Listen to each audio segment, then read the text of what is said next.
was a farmer. He lived on a small plot of land just outside the village. The soil was dry, and water was scarce. Every morning, John would get up before the sun and tend to his crops. It was hard work, but he never complained. His hands were rough, his back sore, but his mind was calm. One day, his son, Tom, came running up to him. "Dad," Tom said, panting, "why do you bother with this land? It barely gives us anything." John wiped the sweat from his forehead because he said simply, "It's ours." Tom didn't understand. He was young, full of energy and dreams. He wanted to leave the village, find a job in the city, make something of himself. To him, the farm was just dirt and disappointment. One evening, as they sat under the old oak tree, Tom asked, "Dad, why don't we sell this place?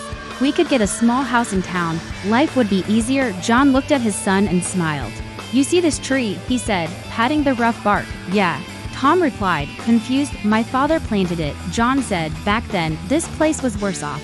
Nothing grew here but rocks." He spent his days breaking the earth, planting seeds, hoping they'd take. This tree was the first to survive. Tom looked up at the branches stretching wide above them. The sun slipped through the leaves, dancing shadows on the ground, but he never saw it grow tall. John continued, "He died when it was just a sapling." Tom was quiet. He didn't know his grandfather had worked so hard.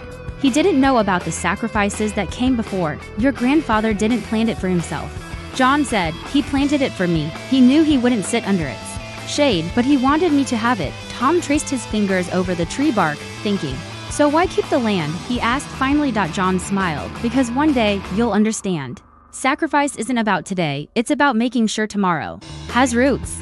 Years later, Tom stood under that same oak tree, his own son running around its base. The farm was still small, still struggling, but the tree stood tall and strong. Tom looked up at the leaves and felt a quiet pride. He knew now that his father wasn't just farming dirt, he was planting hope, and that hope was worth every drop of sweat.